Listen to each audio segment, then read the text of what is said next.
आज है 18 जुलाई दिन गुरुवार। बात करते हैं पहली बड़ी खबर।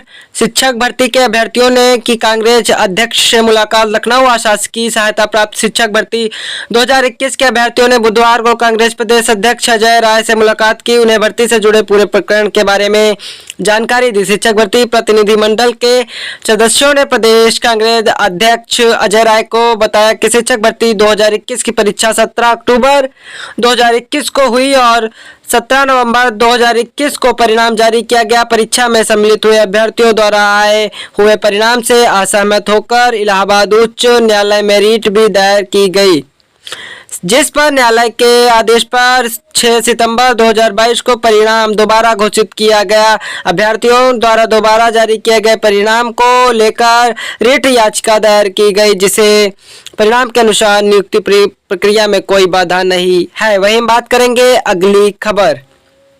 उपचुनाव, सीएम ने हर हाल में सभी सीटें जीतने का दिया लक्ष्य।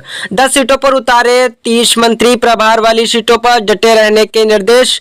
लखनऊ मुख्यमंत्री योगी आदित्यनाथ ने बुधवार को 10 विधानसभा सीटों पर होने वाले उपचुनाव के लिए प्रभारी बनाए गए 30 मंत्रियों के साथ बैठक की। मुख्यमंत्री ने हर हाल में सभी सीटें जीतने का लक्ष्य दिया। योगी ने कहा कि इसके लिए मंत्री सप्ताह में कम से कम 2 दिन उसी क्षेत्र में रात्रि प्रवास कर जरूर करें और चुनाव समाप्त होने तक वहां डटे रहें। मुख्यमंत्री ने मंत्रियों को बूथ स्तर तक सभी कार्यकर्ताओं से संवाद करने और उनकी समस्याओं का निस्तारण कराने भी निर्देश दिए। सीएम ने अभी कहा कि यदि कहीं कार्यकर्ताओं की समस्या सुलझाने में दिक्कत आ रही हो तो सीधे हमें बताएं। अयोध्या की मिल्कीपुर पर सबसे अधिक फोकस। चौधरी ने मोदी व शाह को सौंपी चुनाव में हार की रिपोर्ट। लखनऊ उप मुख्यमंत्री केशव मौर्य ने दिल्ली दौरे के बाद गरमाई सियासी माहौल के बीच भाजपा अध्यक्ष भूपेश चौधरी ने बुधवार को। वहीं बात करेंगे अगली खबर। 12वीं में साल में 2 बार होगी परीक्षाएं। बोर्ड परीक्षा का तनाव कम करने को सीबीएसई कर रहा मंथन। 2026 से लागू करने की तैयारी। सीट आवंटन के बाद फीस जमा करना जरूरी। नई दिल्ली केंद्रीय माध्यमिक शिक्षा बोर्ड परीक्षाओं को साल में 2 बार आयोजित करने की योजना के तहत 12वीं कक्षा के लिए दूसरी बार परीक्षा जून में आयोजित की जा सकती है। अभी तक एक बार फरवरी मार्च में बोर्ड परीक्षा का आयोजन किया जाता है। दरअसल अभी साल में 2 बार परीक्षा आयोजन योजना की पर बोर्ड काम कर रहा है। इसे अमली जामा पहनाने में समय लगेगा। यह व्यवस्था वर्ष 2026 में ही लागू होगी। परीक्षाओं का आयोजन कैसे कराया जाए अभी यह तय नहीं है। योजना को अमली जामा पहनाने में लगेगा समय। मार्च व दूसरी बार जून में होंगी आयोजित।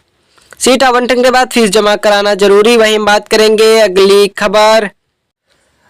राज्य अध्यापक पुरस्कार के लिए 251 आवेदन। प्रयागराज मुख्य संवाददाता। राज्य अध्यापक पुरस्कार 2023 के लिए आवेदन तिथि बढ़ाने के बावजूद प्रदेश भर से 251 शिक्षकों ने आवेदन किया है। बेसिक शिक्षा निदेशक प्रताप सिंह बघेल ने सभी बेसिक शिक्षा अधिकारियों को 16 जुलाई को जारी पत्र में आवेदन की तिथि अंतिम तिथि 18 जुलाई तक बढ़ाते हुए अधिक से अधिक शिक्षकों से आवेदन करवाने के निर्देश दिए हैं। पूर्व में 10 जुलाई तक आवेदन मांगे गए थे, लेकिन 48 जिलों में से एक भी आवेदन नहीं मिलने पर अंतिम तिथि 15 जुलाई तक बढ़ाई गई। विस्तारित तिथि तक 567 शिक्षकों ने ऑनलाइन पंजीकरण कराया, लेकिन 251 ने ही अंतिम रूप से आवेदन पत्र जमा किया है।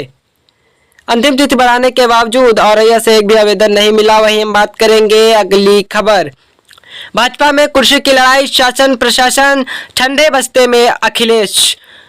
कहा लखनऊ की सरकार कमजोर पड़ी इसलिए टाला ध्वस्तीकरण का फैसला। सपा अध्यक्ष अखिलेश यादव ने कहा कि भाजपा में कुर्सी की लड़ाई चल रही है, इसलिए शासन प्रशासन ठंडे बस्ते में चला गया है। लखनऊ में सरकार कमजोर पड़ी है, इसलिए राजधानी में ध्वस्तीकरण का फैसला टला भरा है।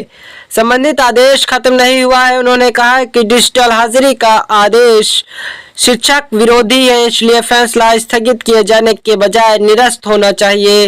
वे पार्टी मुख्यालय में मीडिया से बात कर रहे थे। उन्होंने कहा कि भाजपा सरकार के निर्णय जन विरोधी हैं। शिक्षकों की डिजिटल अटेंडेंस व्यवस्था को स्थगित करने और शहर के कुछ आवासीय स्थलों के ध्वस्तीकरण को टाल देने में भाजपा की चाल है। हकीकत में भाजपा सरकार घबराई है कि वह कहीं 10 की 10 सीटें ना हार जाए। उन्होंने कहा कि भाजपा में कुर्सी की लड़ाई चल रही है। वहीं हम बात करेंगे अगली खबर। पीएम किसान सम्मान निधि की अगली किस्त को लेकर छूट रहे विभाग के पसीने, बिना किसान रजिस्ट्री कराए नहीं मिलेगी किस्त, कृषि विभाग ने बदली रणनीति। लखनऊ प्रदेश के किसानों की पीएम सम्मान निधि की अगली किस्त दिलाने के लिए कृषि विभाग पसीने छूट रहे हैं, क्योंकि बिना किसान रजिस्ट्री हुए संबंधित किसान को किस्त नहीं मिलेगी। ऐसे में कृषि विभाग ने अपनी रणनीति बदल दी है। अब गंगवार पीएम सम्मान निधि वाले किसानों की सूची तैयार की जा रही है। प्रदेश में digital public infrastructure for agriculture AgriStack के तहत किसानों की रजिस्ट्री होनी है, जिसमें किसानों और उसके खेत में से जुड़े सभी डाटा ऐप पर अपडेट किए जाएंगे। किसान को आधार नंबर की तरह ही अभी किसान नंबर दिया जाएगा, फिर आधार कार्ड जैसा कार्ड उपलब्ध कराया जाएगा। यह प्रक्रिया शुरू हो गई है। खबरों में आगे बने रहने के लिए यूपी न्यूज अपडेट चैनल को सब्सक्राइब, बेल आइकन का बटन दबाना ना भूले। वहीं बात करेंगे अगली खबर। कार्यकर्ताओं की नाराजगी दूर करें प्रभारी मंत्री योगी।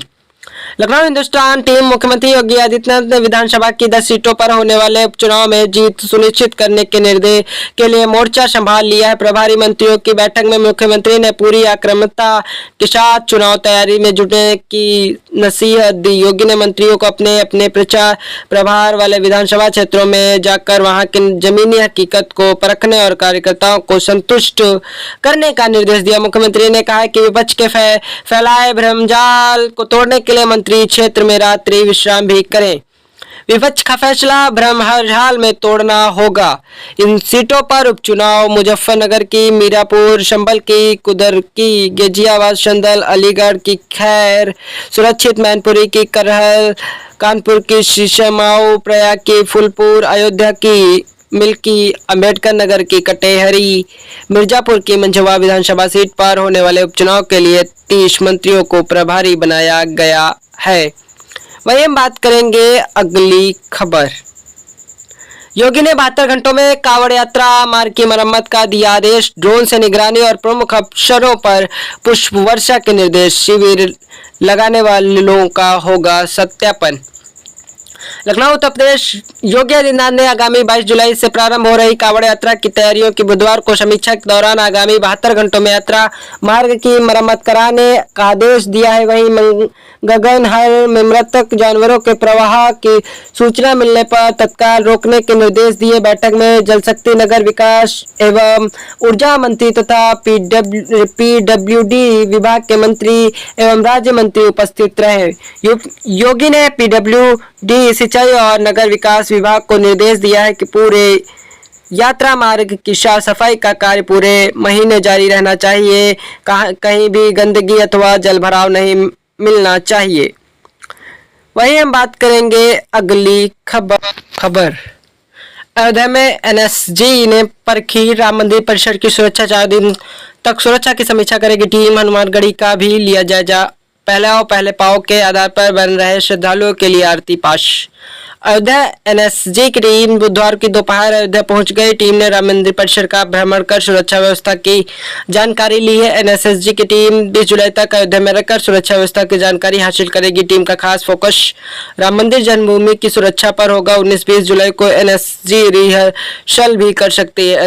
एनएसजी की टीम बुधवार को राम मंदिर परिसर में करीब 2 घंटे रही। वहीं हम बात करेंगे अगली खबर।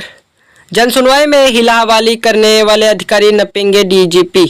जनप्रतिनिधियों की बात नहीं सुनने वाले अधिकारियों को भी किया जा रहा चिन्हित। पुलिस नहीं करती बुलडोजर की कार्रवाई, केवल संबंधित विभाग को देती है रिपोर्ट।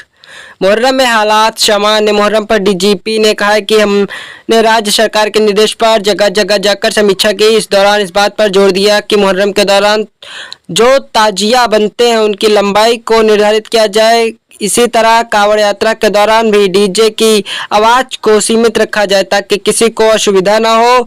उन्होंने कहा कि बुधवार को मुहर्रम के दौरान करीब 15,000 जुलूस निकाले जा रहे हैं। फिलहाल पूरे राज्य में शांति व्यवस्था कायम है।